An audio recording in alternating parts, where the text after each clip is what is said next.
এই এক জোড়া গামবুটকে কেটে 2 জোড়া জুতা বানাতে পারবেন? আমি জানি কথাটা শুনে পাগলের প্রলাপ মনে হতে পারে, কারণ এক জোড়া গামবুটকে কেটে ছুটে হয়তো এক জোড়া স্যান্ডেল বানানো যেতে পারে, কিন্তু এক জোড়া গামবুটকে কেটে 2 জোড়া জুতা বানানো এ তো একেবারে অকল্পনীয়।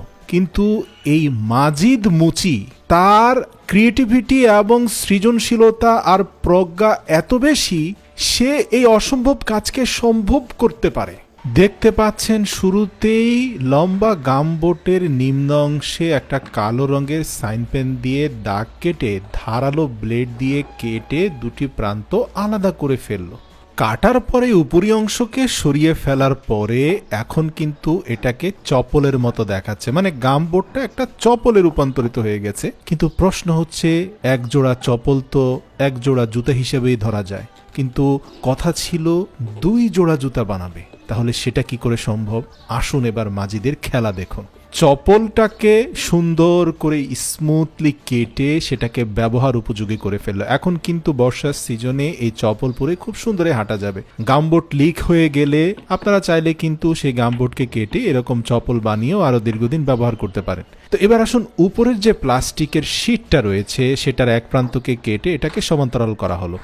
তারপরে তার হাতে থাকা নির্দিষ্ট শেপের একটা কাঠের ডিভাইস দিয়ে কায়দা করে সাইন পেন দিয়ে নির্দিষ্ট মাপ নিয়ে নিল। সে এমনভাবে জিনিসগুলোকে কাটছে যেন অতিরিক্ত কোনো অংশ নষ্ট না হয়। এখন দেখুন, এই যে দুটি ভিন্ন ভিন্ন সাইজের প্লাস্টিকের টুকরো নির্দিষ্ট পরিমাপে কাটা হলো, যার নিম্ন অংশে বাটাল দিয়ে দুটি সুন্দর দাগ কেটে দেওয়া হলো, এবং এই দাগ থেকে সৃষ্টি হওয়া একটা হুকের সাথে অন্য আরেকটি প্লাস্টিকের টুকরোকে ভেতরে ঢুকিয়ে তার অগ্রভাগে একটা লৌহদণ্ড এবং হাতুড়ির সাহায্যে দুটি ছিদ্র করা হলো। যে ছিদ্র পথ দিয়ে দুটি হুক দিয়ে সেটাকে অ্যাডজাস্ট করে দেওয়া হলো। দেখতেই পাচ্ছেন জিনিসটা কতটা সুন্দর হয়েছে। হয়তো অনেকেরই মাথায় ধরছে না, বুঝতে পারলাম এত কিছু করলো, এটা দিয়ে হবেটা কি? পরবর্তী গামবোটের শীটের দিকে লক্ষ্য করুন এবং এটা কাটার পরে কি হয় সেই দিকে নজর রাখুন, আপনি বুঝে যাবেন সে কি করতে যাচ্ছে। তো গামবোটের অন্য প্রান্তে কিন্তু সে একই মাপে কাটেনি, এবার সে একটা জুতার মাপে প্লাস্টিকটাকে কাটলো এবং এমন ভাবে কাটলো দুটি প্রান্ত থেকে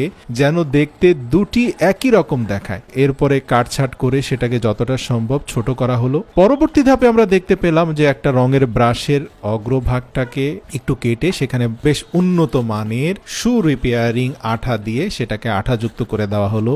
এছাড়াও আরেকটা ফন্স শিট, যেটা দিয়ে মূলত স্যান্ডেল তৈরি করা হয়, সেই ফন্স শিটের মধ্যে সে আঠা লাগালো এবং তৈরি করা স্যান্ডেলের ফ্রেমের নিচের অংশে ফোম শিটটা যুক্ত করে দিল যেন স্যান্ডেলটা ভারী হয়। পরবর্তী ধাপে আমরা দেখতে পেলাম আরেকটা ফন্স শিটকে আড়াআড়ি ভাবে কেটে সেটাকে আবার ভারী গামের সাহায্যে ওই একজোড়া জুতোর দুটি অংশের দুটি পার্টে লেপ্টে দিল, যার ফলে পায়ের নিম্ন অংশটা উঁচু এবং অগ্রভাগটা নিচু হয়ে গেল, ঠিক যেমনটা একটা টিপিক্যাল জুতার ক্ষেত্রে হয়ে থাকে। শুধু তাই নয়, এই অবস্থায় কিন্তু জুতাটা তৈরি হলে মানুষ পিছলা খাবে, তাই আরেকটা ফন্স শিট আনা হলো যেটার অগ্রভাগ গ্রিপ সম্পন্ন, সেটাকেও ঘষে মেজে আঠা লাগিয়ে সেটাকে জুতার অগ্রভাগে লাগিয়ে দেওয়া হলো। এখন আপনারা দেখতে পাচ্ছেন যে ফন্স শিট, উপরে হচ্ছে গামের সেই প্লাস্টিক শিট, নিচে রয়েছে আরেকটা গ্রিপওয়ালা ফন্স শিট। তার নির্ধারিত হাতুড়ি দিয়ে মাঝারিভাবে আঘাত করে করে আঠা এবং প্রত্যেকটা পার্টকে যথেষ্ট ভালোভাবে অ্যাডজাস্ট করলো এবং তারপরে একটা ধারালো ব্লেডের ফ্রেমের উপরে রেখে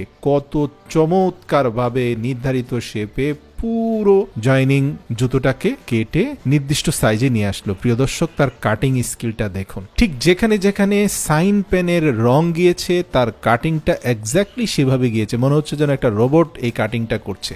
সবসময় বেশি উপার্জন কোথায় সেখানে কাজ করতে চাই এমন ধারণা বাদ দিয়ে দিন, বরং আপনার ভেতরকে জিজ্ঞেস করুন সে কোন কাজটাকে ভালোবাসে। বিশ্বাস করুন, সেটা যদি মুচিও হয় আপনি মাজিদের মতো হয়ে যাবেন যে 5 থেকে 7 লাখ টাকা মাসে উপার্জন করে।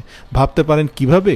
কারণ তার এই ভিডিওগুলো অনলাইনে কোটি কোটি মানুষ দেখে। প্রিয় দর্শক, আপনারা দেখতে পেয়েছেন সর্বপ্রথম গামবোট থেকে বের হওয়া দুটুকরো প্লাস্টিকের খণ্ডকে একটা পিনের মাধ্যমে সংযুক্ত করে সে যেই বস্তুটা বানিয়েছিল সেটার মূল উদ্দেশ্যটা আমাদের অনেকের কাছে ক্লিয়ার ছিল না, কিন্তু এখন আমরা স্পষ্টতই দেখতে পাচ্ছি যে সে মূল স্যান্ডেল বডির সাথে সেটাকে কতটা চমৎকার ভাবে অ্যাডজাস্ট করে দিল এবং দুই পাশে দুটো স্ক্রুকে স্ক্রু ড্রাইভার দিয়ে ঘুরিয়ে ঘুরিয়ে ঢুকিয়ে দিল যেন খুব সহজে এটা বের হয়ে না আসতে পারে। প্রিয় দর্শক, ফাইনাল আউটপুটটা আপনারাই দেখতে পাচ্ছেন। আসুন কোনো কাজকে ছোট না করি, নিজে যা ভালোবাসি সেখানেই সৃজনশীল কিছু করার চেষ্টা করি। ভিডিওটি ভালো লাগলে প্রিয়জনদের সাথে শেয়ার করুন, তাদেরকেও নিজের ক্যারিয়ার বেছে নেওয়ার ক্ষেত্রে পথ প্রদর্শন করুন।